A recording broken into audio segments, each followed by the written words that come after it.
हाय, राम राम सबको। शुरू करते हैं आज का सेशन। जय सिया राम, जय श्री राम। तो इसमें से हमने 5 वर्ड्स कर लिए थे बेटा। क्या 5 के 5 वर्ड्स में कोई दिक्कत? छठे पर चले। Let's move to the 6th word. और छठा वर्ड हमारे पास है बेटा, बोलो बेनिफिशियरी। वर्ड बन गया बेनिफिशियरी। बेनिफिशियरी। आओ बेटा आओ, अब थोड़ा सा सिंसियरली शब्दों पर थोड़ा ध्यान टिकाएंगे, बेहतरीन तरीके से पढ़ाई करेंगे, अच्छे से पढ़ेंगे। बेनिफिशियरी का मतलब होता है लाभ को प्राप्त करने वाला, लाभ भोगी। भोग करने का मतलब ग्रहण करने से है। जो चीजों को ग्रहण करता है, जो चीजों को प्राप्त करता है, वो भोग करता है। उपभोग कर लेना यानी कि खा लेना, यानी कि जो प्राप्त करने वाला है उसको आप कहते हो क्या? लाभ भोगी। इसका मतलब प्राप्त करता, प्राप्त करने वाला। अपने शब्दों में जरूर लिखा करो, प्राप्त करने वाला। स्पेलिंग याद करोगे क्या? जहां भी शब्द आ जाए बेनी, जहां भी शब्द आ जाए इसका मतलब फायदे से होता है। देखा, बेनिफिट, बेनिफैक्टर, बेनिफिट, बेनिफिशियरी। आ जाओ आ जाओ, जगह मिलेगी उधर भाई। जहां भी जगह है हाथ खड़ा कर लो, भाई पहुंच जाएगा वहां पे। देखो जगह, ये देखो, ये भाई हैं अपने। बैठो बेटा बैठो, शाबाश। आज बेटा वो एक्टिवेट हो जाएगा। इधर से इधर से इधर से रास्ता है बेटा, शाबाश। पहुंचो, शाबाश। ओह सेठ जी, बहुत जल्दी, वेरी सून, डोंट वरी। याद दिलाने के लिए धन्यवाद। बेनी का मतलब होता है बेनिफिट वाला, लाभ प्राप्त करने वाला, लाभ भोगी। बेनी का मतलब बेनिफिट होता है। अच्छा, बेनी याद हो जाएगा, फिशी याद हो जाएगा, तो फिर अरी याद करने में कोई दिक्कत ही नहीं है। बोलो बेनिफिशियरी। बेनी कैसे बोलोगे? फिशी कैसे बोलोगे? अरी कैसे बोलोगे? बेनिफिशियरी। बेनी बोलो। जब तक बोलोगे नहीं याद नहीं होगा। और देख के नहीं, हाँ रुक जा। देखो ये गलत बात है, एक साथ पूरी नहीं बोलनी है। बेनी बोल दो, तोड़ के खाओ, पूरी रोटी मत खाओ। बोलो बेनी, बिल्कुल सही। Fish, sorry fishy, FICI। और अरी बोलो बेनिफिशियरी। बेनिफिशियरी। मन में उस स्पेलिंग को जरा देखो, बेनी कैसे लिखा हुआ है? BENE। फिशी कैसे लिखा है? FICI। और अरी कैसे लिखा है? ARY। वर्ड बन रहा है बेनिफिशियरी। मन की आंखों से उसे देख लिया करो, आंखें बंद करके स्पेलिंग को देख लिया करो, वो मन में छप जाती है। जैसे उसका टुकड़ा तोड़ा है, उसी टुकड़े को मैंने देखा। यही मेरा तरीका रहा है। जब स्पेलिंग मेरी वीक होती थी, मैंने उन टुकड़ों को देखना शुरू किया, फिर जोड़ना शुरू किया। मैंने पहले एक टुकड़ा बेनी बनाया, BENE, ये टुकड़ा एक है। फिर मैंने इसमें फिशी लगाया, FICI लगाया। फिर उसमें अरी जोड़ा, ARY। तो मैंने इनको जुड़ा हुआ देखा, बेनिफिशियरी। अब देखो स्पेलिंग आपको साफ दिख रही, ये मन में छप गई। ये एक तरीका है और कोई तरीका नहीं है। रोटी नहीं हजम करनी है, टुकड़े टुकड़े चबा चबा के खा लेना है, सबसे अच्छा तरीका है। पूरी रोटी नहीं खानी है, गले में अटकेगी, ये आपकी जिंदगी की आखिरी रोटी होगी। क्लियर के नॉट क्लियर? तो लाभ को प्राप्त करने वाला, इसको हम पढ़ते हैं एयर। उच्चारण क्या है इसका? अब ये कहीं से भी एयर लग नहीं रहा है, पर इसका उच्चारण एयर ही होता है। राइट? हेयर पढ़ना है तो हेयर पढ़ो, जो आपका दिल करे वो पढ़ो, पर इसका अलग ही शब्द है अपने आप में। इसका मतलब उत्तराधिकारी होता है। इसका मतलब क्या होता है? उत्तराधिकारी। जो उत्तराधिकार में कोई चीज प्राप्त होती है, उत्तराधिकारी। उत्तराधिकारी, राइट? उत्तराधिकारी, जिसको कोई चीज उत्तराधिकार में प्राप्त हुई है, वो एयर पढ़ा जाएगा, HEIR। राइट? उसको देख सकते हो, उत्तराधिकार की स्पेलिंग देख लो, क्या है? HEIR। अब इसको क्या टुकड़ों में तोड़ूं? ये पहले ही छोटी स्पेलिंग है, इसका टुकड़ा क्या ही तोड़ा जाए? Are you getting, not getting? इसमें ही तो आपको दिखाई दे ही रहा है, और एयर ऐसे जोड़ लोगे आप। Are you getting, not getting? बोलो बेटा, बात समझ में आई? तो वर्ड बन गया एयर। वेल, तो उत्तराधिकारी। अगला वर्ड है रिसिपिएंट। अब देखो इसमें सीधा सीधा ऋषि तो पढ़ ही सकते हो, पढ़ सकते हो। पिय भी पढ़ सकते हो, और उसमें अंट जोड़ना है ना? तो ऋषि पढ़ सकते हो, है ना? ऋषि पढ़ सकते हो। ऋषि बन गया RECI। वर्ड बन गया ऋषि। फिर पिय, ये ऋषि पढ़ा गया, फिर ये पिय पढ़ा गया, पिय, और फिर अंट उसमें जोड़ दिया गया, तो वर्ड बन गया क्या? रिसिपिएंट। अंट उसमें जोड़ा गया तो क्या बना, रिसिपिएंट। हम स्पेलिंग देख सकते हैं, रिसी कैसे पढ़ा, RECI, पीए कैसे पढ़ा, PIE, और अंट कैसे पढ़ा, NT, राइट। रिसिपिएंट, रिसिपिएंट का मतलब जो रिसीव करेगा। यहां पर मैं खड़ा हूं, क्या मैं प्राप्त कर रहा हूं या मैं दे रहा हूं, तो मैं गिविंग एंड पर हूं, और गिविंग का एंटोनिम होता है, एक पर्सन जो गिवर होता है उसका उल्टा या तो होता है रिसीवर या फिर रिसिपिएंट। किसी चीज को देने वाला, किसी चीज को देने वाला। बेटा स्टूल है वहां पे, देखना एक बार स्टूल हो बेटा, अगर स्टूल हो स्टूल दे दीजिए, शाबाश। बेटा आप पीछे पीछे पहुंच जाओ, बेटा आप आगे रहो, बेटा आप एक बार भाई को निकल जाने दो, शाबाश निकल जाओ बेटा, और जहां जगह है वहां हाथ खड़ा करके खुद से बुला ले, शाबाश। वेल, क्या समझ में आ रहा है बेटा, बहुत अच्छे। देखो इसमें देखो एक गड़बड़ ये होती है, देखो रिसिपिएंट में रिसी कैसे पढ़ा गया, RECI, पर यहां रिसी देखो कैसे पढ़ा जा रहा है, वहां पे आई था और यहां पे क्या है, बिल्कुल सही। तो इसमें री और सी पढ़ने में CI आता है, और इसमें री, इसमें ई आता है, वर्ड बनता है। रिसीव की स्पेलिंग तो यही है, उसमें आर जोड़ दिया गया है, तो वर्ड बन गया क्या, रिसीवर। क्या बेटा बात समझ में आई। तो रिसिपिएंट और रिसीवर एक ही बात है, चाहे ये बोलो चाहे ये बोलो। जैसे मैं यहां पर गिवर हूं, I am the giver of knowledge, you are recipient of knowledge. आप बोल सकते हो कि जो सर हैं वो क्या क्या है, गिवर ऑफ नॉलेज, राइट। यहां पे मैं खड़ा हूं तो मैं बेनिफैक्टर के आधार पर, प्रीडिसेसर के आधार पर खड़ा हूं, और आप जो खड़े हो यहां पर बेनिफिशियरी के आधार पर, रिसिपिएंट के आधार पर और रिसीवर के आधार पर आप उस चीज को रिसीव कर रहे हो। क्लियर के नॉट क्लियर। आपके माँ बाप आपसे लाभ लेंगे या लाभ देंगे, जो लाभ देंगे वो बेनिफैक्टर होते हैं, और जो लाभ प्राप्त करेंगे वो बेनिफिशियरी होते हैं। क्लियर के नॉट क्लियर, ठीक है बेटा। इनहेरिटर, क्या वर्ड बना, इन है, इन है, हैरी है, टर है, देखो ध्यान से, इन IN हो गया बेटा, IN इन दिखाई दे रहा है, आई नहीं दिख रहा, अच्छा। तो इसको थोड़ा सा, अगर ये मानेगा मेरी बात तो इसको थोड़ा मान रहा है, थोड़ी बहुत पूरी मान रहा है, पक्का नहीं, बता देना अगर ना माने तो। हाँ जी, आता है, बिल्कुल आता है, आने दो, अभी अभी यहां पे आओ, राइट बेटा। इन बातों में अगर तुम गए तो सारी जिंदगी स्पेलिंग ना याद रख पाओगे। आपको एक बात पता लगी कि दो शब्द ऐसे हैं जो परेशान कर रहे हैं। आज से पहले हो सकता है कि ये क्वेश्चन ही दिमाग में ना आता, अब आंखों के आगे आया तो प्रश्न आया, इनको अलग से लिख लिया। एक ही तरीका है, शब्द लिखा, उसे 20 बार लिख लिया, उसको 10 बार लिख के देख लिया, यही एक तरीका है। बाकी बहुत सारी बरगलाने वाली वीडियोस आपको मिल जाएंगी, आप देखोगे, फिर उसके 1000 एक्सेप्शन मिलेंगे। मैं उस चीज़ में आपको उस घटिया सर्कल में डालना ही नहीं चाहता। नियम तो मुझे पता है कि अगर दोनों तरफ वॉवल है तो आई आगे हो जाए या पीछे हो जाए, पर मैं उस तरीके से अगर आपको बताऊंगा तो आपको बहुत बड़ी दुविधा में डाल के खड़ा कर दूंगा, क्योंकि उसी स्पेलिंग के बहुत सारे एक्सेप्शंस हैं। क्या बेटा बात समझ में आई कि नहीं आई। तो एक्सेप्शंस भी हैं बहुत सारे, तो उसके लिए मत जाएं। बस स्पेलिंग का एक ही तरीका है। इन दोनों को अगर यहां पता लगा, क्योंकि अब से पहले आपके दिमाग में प्रश्न ही नहीं था, दोनों को देखा, मैंने बताया वो भी कि देखो इधर रीसी ऐसे पढ़ा जा रहा है और यहां पे, तब आपके दिमाग में हाँ यार यहां तो गड़बड़ हो रही है। क्या बेटा बात समझ में आई। दोनों स्पेलिंग्स को साथ साथ अगर आपने 10 बार लिख लिया तो सारी जिंदगी कभी गलती नहीं होगी। अपने पन्ने पर 10 बार साथ साथ लिखते जाओ। रिसिपिएंट ऐसे लिखा जाएगा, रिसीवर ऐसे, रिसिपिएंट ऐसे, रिसीवर ऐसे, याद हो जाएगा। क्या आगे बढ़ सकते हैं, क्योंकि बचपन में भी यही तरीका था, MAN man, MAN man, MAN man, 20 बार लिखा, स्पेलिंग MAN मैन की याद हुई। क्लियर के not clear. Repetition is the mother of memory. Shortcut मत ढूंढना चाहो इन चीजों का, खतरनाक होगा। क्लियर के नॉट क्लियर। मेमोरी, याददाश्त की एक ही माँ है, वो रिपीटिशन है। आ जाओ, इन याद आ रहा है, हैरी टर, वर्ड बना इनहेरिटर। इनहेरिटर वही है जिसको कोई चीज प्राप्त होगी इनहेरिटेंस में। इनहेरिटेंस माने एक तरीके से पूर्वजों से मिली हुई संपत्ति, that is called inheritor.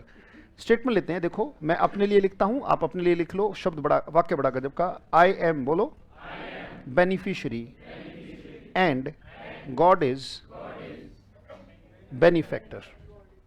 God is, benefactor, I am beneficiary and God is benefactor. मैं लाभ प्राप्त करने वाला हूं और भगवान लाभ देने वाले। मैं ऑक्सीजन लेने वाला, वो ऑक्सीजन देने वाला। मैं आंखों में ज्योति लेने वाला, वो देने वाला। मैं सांस लेने वाला, वो सांस देने वाला। तो फिर काहे मन को इतना खोपड़े को उबाल के रखते हो? चलो गाओ मेरे साथ बोलो। अब सौंप दिया इस जीवन का सब भार तुम्हारे हाथों में, है जीत तुम्हारे हाथों में, है हार तुम्हारे हाथों में। और रिलैक्स हो जाओ, काम करो। सौंप रहे हो तो पूर्णतया सौंप दो, पूरा भार सौंप दो। थोड़ा बहुत भार अपने पास रख लिया है, इसीलिए तुम काम नहीं कर पाते। लाइब्रेरी में पढ़ने के लिए बैठे हैं, पता नहीं होगा नहीं होगा, क्या हो पाएगा क्या नहीं हो पाएगा, तेरा पक्का नाश होगा, क्योंकि ऐसे का और कुछ हो ही नहीं सकता। जिसको भी मानते हो पूरा मानो, अल्लाह को मानते हो पूरा मानो, जीसस को मानते हो पूरा मानो। तुम अधूरे हो मानने में, इसलिए जानने में अधूरे रह जाते। जिसको मानते हो उसी को पूरा मान लो कि अब सौंप दिया इस जीवन का सब भार तुम्हारे हाथों में, है जीत तुम्हारे हाथों में, है हार तुम्हारे।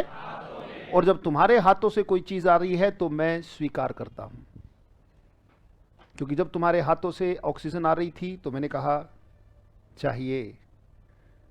जब भोजन आ रहा है तो मैंने कहा चाहिए।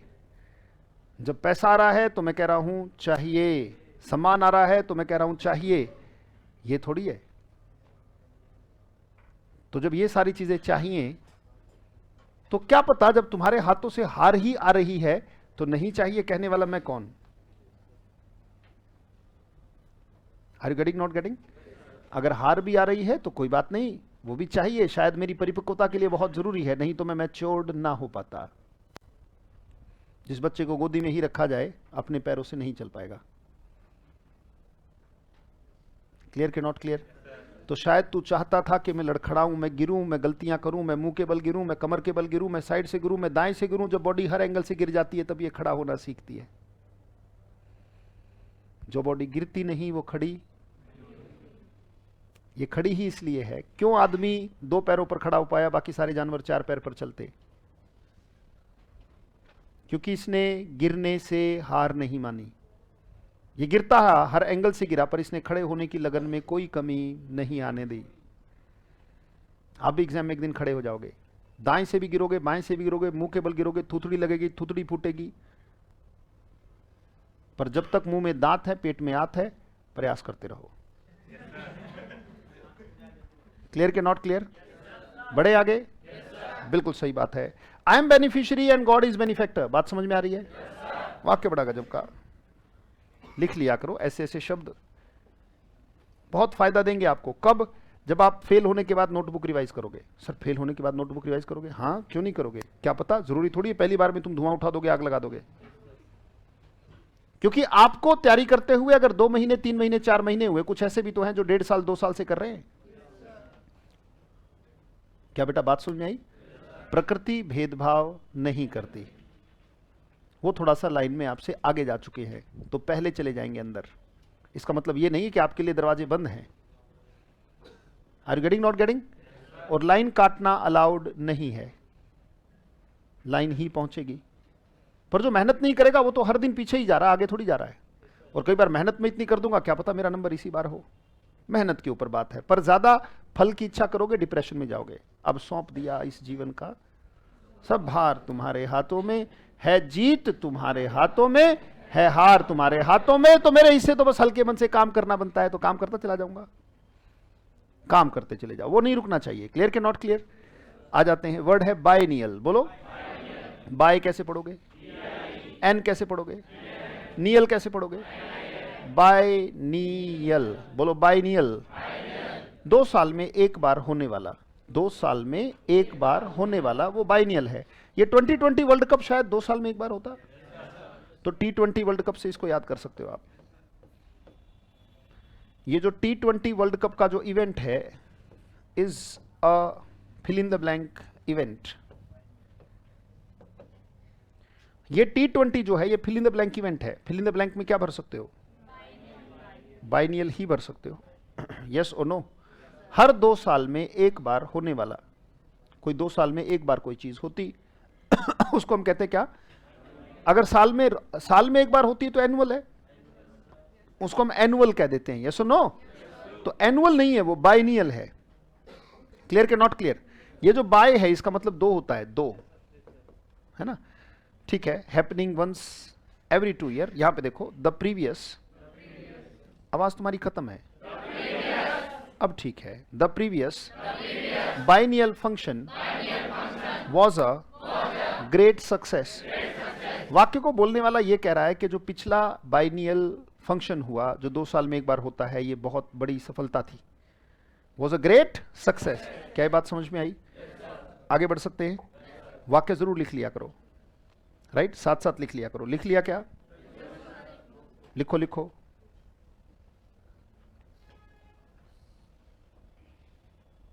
शाबाश।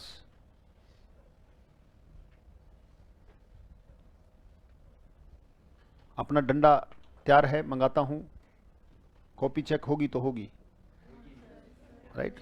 बिल्कुल। नोटबुक चेक होगी तो होगी। अभी डंडा मंगाता हूं बाहर से और सबकी पिटाई होगी। चलो, जो नोटबुक नहीं, सबकी नहीं, मतलब जिन्होंने काम नहीं किया होगा उनके तो। बड़े आगे चलिए। अगला वर्ड है बेटा कोकस। बोलो। एक जगह है यहां पे कुकस है आपके आसपास, उस जगह का नाम है कुकस, तो उससे आपको याद हो जाएगा कोकस। कुकस में कॉकस हो रही है, इसका मतलब कुकस में मीटिंग है किसी की। क्लियर के नॉट क्लियर? जो कुकस है, कुकस में कॉकस हैं। देखा, मास्टर ने याद करा दिया। तो एक जगह है कुकस, कुकस से वर्ड बन रहा है कॉकस। वर्ड बनेगा कॉ CAU और कस CUS। स्पेलिंग्स पे एक खास ध्यान रखो। और जैसे मैं तुड़वा रहा हूं उसे साथ में तोड़ के लिखा करो। कुछ बच्चे बड़े समझदार होंगे कि सर ने कैसे इसको तुड़वाया था, क्योंकि तुम्हारा दिमाग उसे तोड़ ना पाएगा। तुम अपने तरीके स्पेलिंग तोड़ना चाहोगे, तुम तोड़ ना पाओगे। जब मैं तोड़ाई आपको दे रहा हूं, टुकड़े तोड़ दिए हैं, बस लगा के खाते रहो। Are you getting not getting? कॉ कैसे पढ़ोगे? CAU। और कस कैसे पढ़ोगे? तो ऐसे लिखा करो। जब आप अपने लिए अपनी नोटबुक में लिख रहे हो तो कॉ अलग लिखा, यहां पे एक निशान लगाया, और कस अलग लिखा, और फिर इनको जोड़ने का तरीका कॉकस। इसका मतलब अगर 40 किलोमीटर एक साथ नहीं चल पा रहे हो तो 10-10 किलोमीटर चल के थोड़ा गैप ले लो, फिर 10 किलोमीटर चल लो, गैप ले लो, तोड़ लो, हजम हो जाएगा, यात्रा हो जाएगी, कोई दिक्कत नहीं। बोलो कॉकस का मतलब है कॉन्क्लेव, माने मीटिंग। कॉन्क्लेव का भी मतलब मीटिंग होता है, राइट? कॉन्क्लेव तो आपने बहुत बार सुना होगा, ये बहुत बार समिट भी कहते हैं इसको हम ना। समिट का भी मतलब होता है किसी को इकट्ठा किया है मीटिंग के लिए। अगला वर्ड है असेंबली। कॉमन शब्द है। मॉर्निंग असेंबली होती थी स्कूल में, प्रार्थना करते थे, पर तुम प्रार्थना करने की बजाय, क्योंकि उस समय पता ही नहीं था प्रार्थना का मीनिंग क्या है। हमारे यहाँ सुबह का जो पहला बैच है वो प्रार्थना के साथ स्टार्ट होता है। जो भी पहला बैच हमारा होता, सुबह 7 बजे एक बैच होता था, अभी वो थोड़ा सा ऑफ चल रहा है। अब यही पहला बैच होता है, कहते तो इसको भी प्रार्थना से स्टार्ट करें, क्योंकि अब हमें प्रार्थना का मीनिंग पता है। Are you getting not getting? तो प्रार्थना से स्टार्ट होता है पहला बैच, और उसमें हम बड़े अच्छे से, प्रार्थना बड़ी गजब की चीज़ है, क्योंकि बचपन की प्रार्थना कोई प्रार्थना नहीं थी। रोज असेंबली कराई जाती थी, यहाँ पे आंखें बंद करने के लिए तो खोल के दे रहे मास्टर, मैं थोड़ा मास्टर आया कि नहीं आया? आ गया रे। प्रार्थना में खड़े हैं, साइड वाले को लात मार रहे हैं। तो यही सब चल रहा होता था। प्रार्थना में खड़े, आगे वाले को लात मार रहे हैं, और प्रार्थना भी चली रही है। Are you getting not getting? तो तुम्हारी फेसबुक के साथ साथ, इन सब के साथ साथ अगर थोड़ी प्रार्थना भी चलेगी तो पूरा दिन बहुत अच्छा महसूस होगा। जब आप कहोगे ऐ मालिक तेरे बंदे हम ऐसे हों, हमारे कर्म नेकी पर चले, जब आप ऐसी ऐसी बातें कहोगे। Are you getting not getting? तो प्रार्थनाएं बड़ी गजब की चीज़ हैं बेटा, बड़ी गजब की चीज़ हैं। इतनी शक्ति हमें देना दाता, मन का विश्वास कमज़ोर होना, हम चले नेक रास्ते पे हमसे भूल कर भी कोई भूल होना, बड़ी गजब की चीज़ है। और ये रोज़ दोहराने की चीज़ें हैं। Are you getting not getting? ये रोज़ दोहराने की चीज़ें, ये कोई ऐसी चीज़ नहीं है कि जो एक बार कर दी फिर कभी करी नहीं। क्लियर के नॉट क्लियर? बहुत गजब की चीज़ है। Caucus, conclave. अच्छा, अगला वर्ड बेटा बोलो कॉन्फ्रेंस। तो कॉन्फ्रेंस का मतलब कॉकस है, इसका सेंटेंस हम ऊपर ले लेते हैं। वर्ड बन गया the caucus ended with no conclusion. Caucus ended with no conclusion, क्या मीटिंग का कोई निष्कर्ष निकला? निष्कर्ष निकलेगा कैसे? अपनी अपनी डपली, अपना अपना राग। जब सारे एक साथ बोल रहे हो तो विवाद होता है। एक बोल रहा है, बाकी सुन रहे हैं, फिर कोई और बोला तो वो भी बैठ के सुन रहा है, संवाद होता है। अगर मैं और आप दोनों एक साथ बोल रहे हैं तो ये विवाद है। ये क्या है? पर जब एक बोले दूसरा सुने, दूसरा बोले तो पहला सुने, ये संवाद है। संवाद से समाधान हो सकता है, विवाद से। संवाद आप उससे करते हो जिसकी सहानुभूति और साथ आप चाहते हो। विवाद आप उससे करते हो जिसकी ना सहानुभूति चाहिए ना साथ चाहिए। क्लियर के नॉट क्लियर? तो बहुत सिंपल सी बात बेटा, caucus ended with no conclusion, यानी कि इस मीटिंग में कोई निष्कर्ष नहीं निकला। यही वाक्य तो होते हैं बेटा न्यूज़पेपर में, और क्या होते हैं? ऐसे ही वाक्य आके अटकाते हैं आपको। कोई शब्द अटक गया, कोई वाक्य का सेंस अटक गया, कॉम्प्रिहेंशन वहीं अटक जाती है हमारी। यस और नो? आ जाओ बेटा, अगला वर्ड है कोलेरिक। को कैसे पढ़ोगे? ले कैसे पढ़ोगे? रिक कैसे पढ़ोगे? आप अपनी नोटबुक में कैसे लिखोगे? इसको एक साथ नहीं लिखोगे, को अलग लिखोगे, ले अलग लिखोगे, रिक अलग लिखोगे, बीच में ऐसे निशान लगाओगे जैसे डिक्शनरी में होते।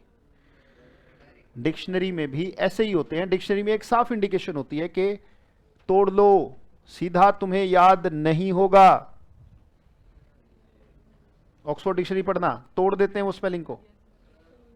और यहां नियम बताने वाले बहुत सारे लोग हैं, IE ऐसे लगा लो। अरे भैया फिर डिक्शनरी में क्यों तोड़ा गया है? क्योंकि एक ही तरीका है, तोड़ लो। को कैसे पढ़ोगे? ले कैसे पढ़ोगे? रिक कैसे पढ़ोगे? कोलेरिक। बहुत ज्यादा झगड़ालू किस्म का इंसान, राइट? Bad tempered. टेम्पर का मतलब समझते हो? छेड़छाड़ करना। टेम्पर का मतलब क्या है? छेड़छाड़। खाली टेम्पर का मतलब बता रहा हूं मैं। याद रखना, किसी निर्जीव को छेड़ोगे, सजीव को छेड़ना टीज है। टीज आता है सजीव के लिए, और निर्जीव के लिए जो वर्ड आता है वो है टेम्पर। अगर आप बिजली के मीटर को बंद कर देते हो तो बिजली का मीटर सजीव है या निर्जीव है? हाथ लगा के देखो। खैर, बिल्कुल सही कहा, निर्जीव है, सांस नहीं लेता, क्योंकि खाना, सोना, बच्चों को जन्म देना, एक दिन मर जाना, ये नहीं करता। खैर, पर वो निर्जीव है तो वो टेम्पर है, कि मीटर को टेम्पर किया गया है। पर अगर किसी सजीव को छेड़ते हो तो शब्द टेम्पर नहीं, टीज आएगा। जैसे एक बहुत बड़ी कुरीति है ईव टीजिंग। ईव माने कन्या और टीज माने छेड़छाड़। क्लियर के नॉट क्लियर? जैसे किसी आवारा पशु को आप छेड़ रहे हो तो that is called you are teasing the stray animal, क्योंकि एनिमल क्या है? सजीव है। तो सजीव के साथ छेड़छाड़ टीज है, तो निर्जीव के साथ छेड़छाड़ टेम्पर है। क्लियर के नॉट क्लियर? तो बैड टेम्पर्ड या इल टेम्पर्ड या शॉर्ट टेम्पर्ड, आप कुछ भी कह सकते हो, सबका मतलब वही निकलता है। चाहे बैड टेम्पर्ड हो, इल टेम्पर्ड हो या शॉर्ट टेम्पर्ड हो, मतलब वही है, झगड़ालू, बहुत जल्दी गुस्सैल होने वाला, बहुत जल्दी गुस्सा खा जाने वाला, अपने कंट्रोल में ना रहने वाला व्यक्ति। क्लियर के नॉट क्लियर? घंटी जिसकी बजती रहती है, बेल माने घंटी, बेली, जरेंट। बेली कैसे पढ़ोगे? बिल्कुल सही, ऐसे तोड़ लोगे। बेली पढ़ लिया, जर जय पढ़ लिया, और रेंट आप देते ही हो, है ना? जो बार बार किराया भी लेता है, ऊपर से चिल्लाता भी है, ऐसा मकान मालिक। रेंट भी लेता है, चिल्ला के भी जाता है। कब बनेगा घर सपनों का? जब तक वो नहीं बनेगा तब तक। मान लो बेटे ने, कई बार तो ये मकान मालिक पिटते बहुत है। पता लगा किराए पे रखे थे, अब बेचारा, अब किराएदार कुछ कह नहीं रहा, वो बेटा बेटी है, छोटे बच्चे हैं, वो उनकी आदत होती है दीवारों पे लिखने की। उसने अभी पेंट कराया था, मकान मालिक आके, मान लो मालकिन चिल्लाने लगी, मालिक चिल्लाने लगा। अब वो क्या करेगा बेचारा? उसको तो देखना ही है, कोई और घर देख लेगा, यहाँ पे तसल्ली हो जाएगी खाम का। तो ज्यादा भी नहीं बोलना चाहिए, बेचारा परिस्थिति में इसलिए किराए पे रह रहा है, नहीं तो अपने घर में रहता है। यस और नो? बोलो बेलीजरेंट। तो बेली हो गया, ज हो गया, रेंट हो गया। क्लियर के नॉट क्लियर? ये हो गया बेलीजरेंट। स्पेलिंग सुनाओगे? हाँ, बेली, बेली कैसे बोलोगे? BELL। ज कैसे बोलोगे? GE। रेंट कैसे बोलोगे? बेलीजरेंट। दिखाई दी स्पेलिंग? बोलो। जब मैं आंखें बंद करूं तो आप भी आंखें बंद करके देखा करो स्पेलिंग, BELLIGERENT। और आप पाओगे with in 10 to 15 days spellings improve होने लगी। और आप बताओ, जब से सेशन कर रहे हो, बताओ स्पेलिंग हो रही कि नहीं हो रही इंप्रूव? क्लियर के नॉट क्लियर? क्यों नहीं लिखोगे यूपीएससी में? लिखोगे और अच्छे शब्दों के साथ लिखोगे, कोई डाउट नहीं रहेगा, बेहतरीन समझ में आएगा बेटा। तरीके ही गलत थे आज तक, राइट? बताया ही नहीं किसी ने कैसे कर लो। अब पता लग रहा है तो हम कर रहे हैं, नहीं कर रहे हैं तो पिट रहे हैं, जैसे आज तुम्हारी पिटाई होगी सबकी। चलो आ जाओ, अगला वर्ड है इरिटेबल। बोलो, जो बात बात पे इरिटेट करे, दैट इज कॉल्ड इरिटेबल। तो इरिटेबल बताओ, जो बार बार टेबल पीट पीट के बात करे, तुम्हारी हिम्मत कैसे हो गई? टेबल, खाना खाना, बार बार बच्चे होते हैं ना, जब इरिटेट हो जाते हैं कि खाना लाओ, वो टेबल पीटने लग जाते हैं, तो इरिटेबल। ऐसे ही याद करो थोड़ा बहुत, पिक्चर विक्चर दिखे थोड़ी, यस और नो। टेबल पर खाना बहुत देर से नहीं आया है तो टेबल वाले क्या हो जाते हैं? चिड़चिड़े हो जाते हैं। प्लेट नहीं बजाते, वो टेबल ही बजाते हैं। पता लगा प्लेट वो चाइनीज थी, पता लगा खाने से ज्यादा महंगी प्लेट थी, क्योंकि किसी 5 स्टार में बैठे होगे तो गड़बड़ हो जाएगी। बोलो इरिटेबल, इरिटेबल। इर कैसे बोलोगे? I R. री कैसे बोलोगे?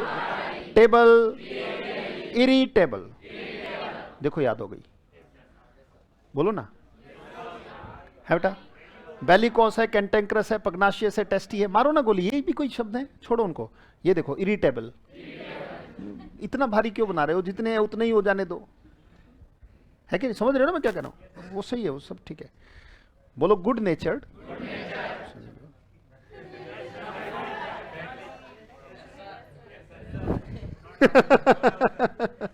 बोले गुड नेचर्ड। ना ना, ये तो मैं बिल्कुल नहीं हूं। अभी लठ आएगा तो फिर कहोगे बड़ा फ्रेंडली है, राइट? ये नहीं हूं आप लोगों के लिए, ये तो हूं, ठीक है, ये ठीक है।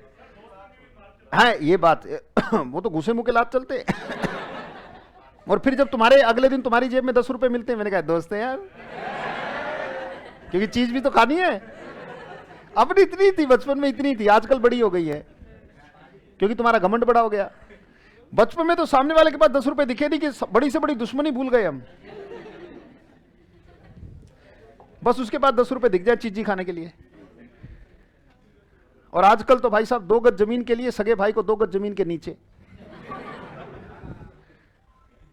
Are you getting not getting?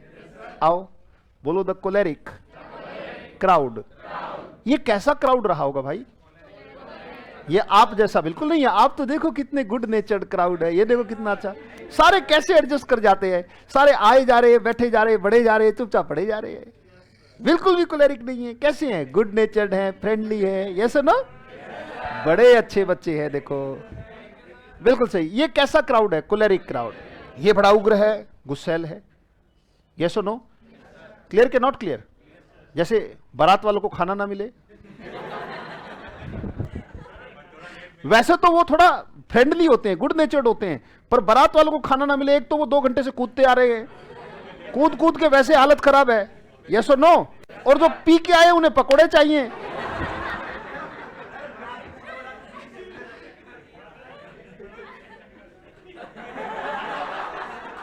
ये मैंने पकड़ा था कल, नागिन डांस कर रहा था, ये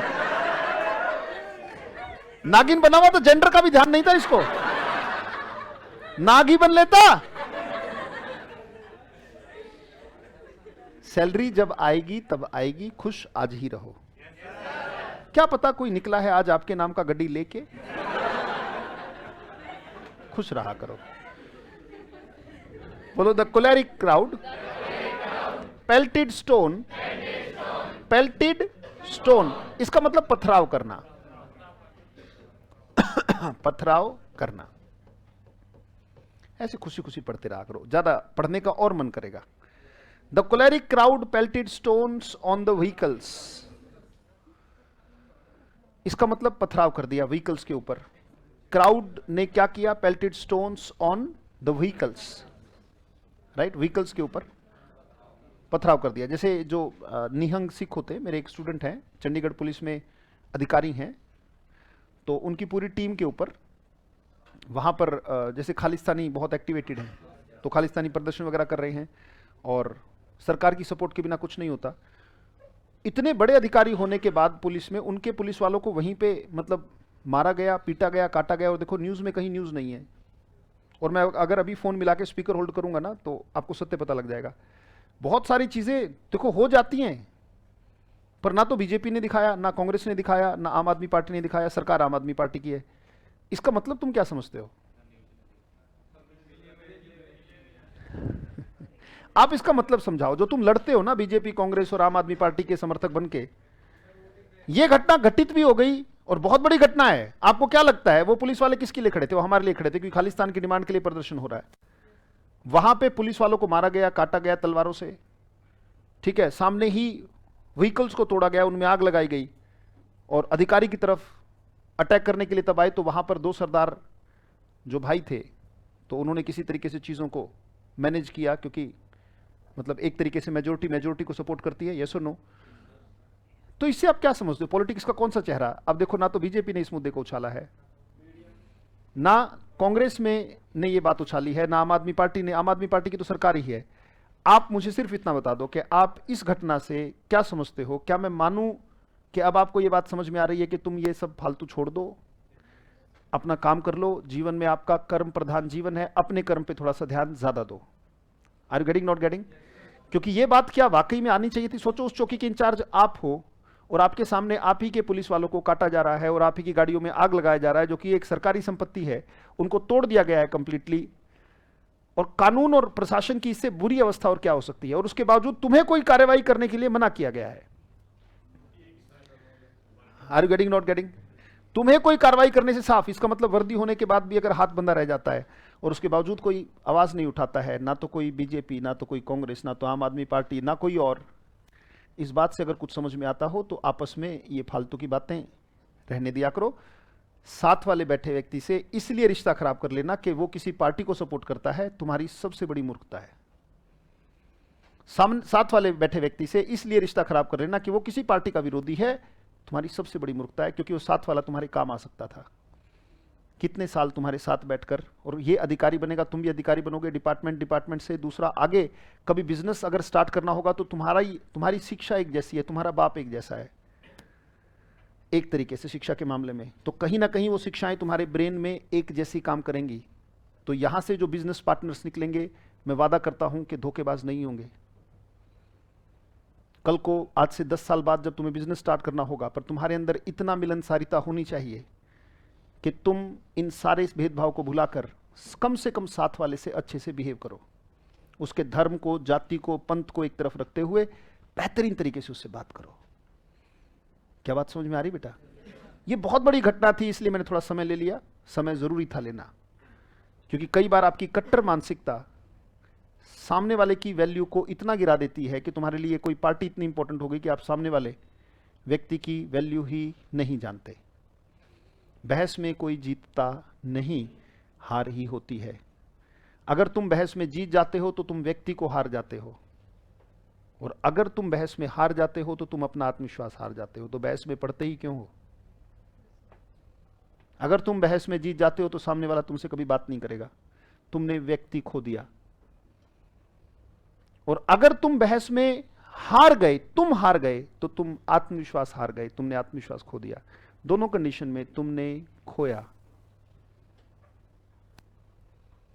अगर विवाद होता दिखे, संवाद नहीं हो रहा है, नमस्कार, कोई बात नहीं, टॉपिक चेंज कर लेते हैं। टॉपिक चेंज कर दो, तुरंत किसी और मुद्दे पर बात कर लो। जब लगे कि बात बहस की तरफ जा रही है और लगे कि अब दोनों की हार होगी और दो तरफा हार होगी, मुझे लगता है कि जीत हो रही है पर वहां पे भी हार ही होगी। हारूंगा तो मैं हारूंगा और जीतूंगा तो भी मैं हारूंगा। क्लियर के नॉट क्लियर? तो बहस में खुदा नहीं मिलता। ये शब्द बड़े गहरे हैं। तो खुदा मिलता कहां है? वार्तालाप में, संवाद में, डिस्कशन में, राइट? मिलता है, बिल्कुल मिलता है। जब बोलने वाला और सुनने वाला सार्थक दिमाग से बैठा हो तो मिलता है। क्लियर के नॉट क्लियर? तो उन चीजों को, उन भेदभाव को छोड़कर चीजों में बात किया करो। यहां पे देखो कोलेरिक क्लाउड, ये जैसे ही सिचुएशन बनी, देखो मेरे सामने परिस्थिति, मनस्थिति, तो वाक्य की स्थिति देखो कहां जाके कनेक्ट हुई। और ये घटना ज्यादा दिन की नहीं, 1 हफ्ते पहले की घटना है साहब। कहीं आपको लगे कि मैं 1 साल पहले की बात कर रहा हूं। 1 हफ्ते पहले की घटना है जो मैं आपको बता रहा हूं। तो choleric crowd pelted stones on the vehicles, और इसीलिए मेरे दिमाग में, क्योंकि अभी अभी घटना घटित हुई, वैसा ही विचार था, वैसे ही मैंने छाप दिया, राइट? वो जो क्राउड था वो कैसा था? कोलेरिक, बहुत उग्र था, बहुत भड़कीला था। यस और नो? पेल्ट का मतलब होता है पथराव करना, पथराव करना।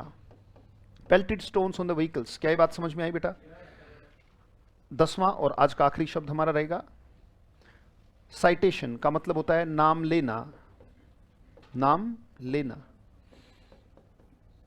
साइटेशन, अनाउंसमेंट, मेंशन, किसी चीज को मैंने अनाउंस किया, मैंने अभी नाम लिया कुछ पार्टीज का, तो ये साइटेशन ऑफ दोज पार्टीज है। Are you getting, not getting?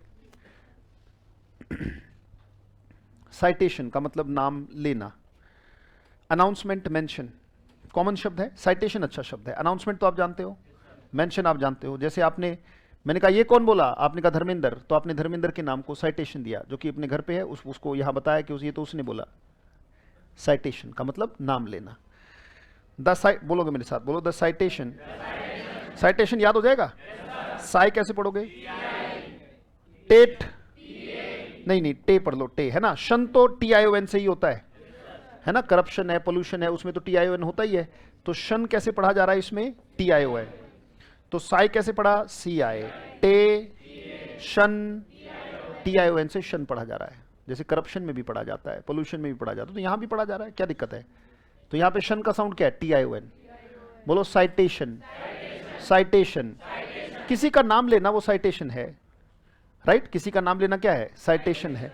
बोले द साइटेशन ऑन ना, the citation of her name for the best speaker made her nervous.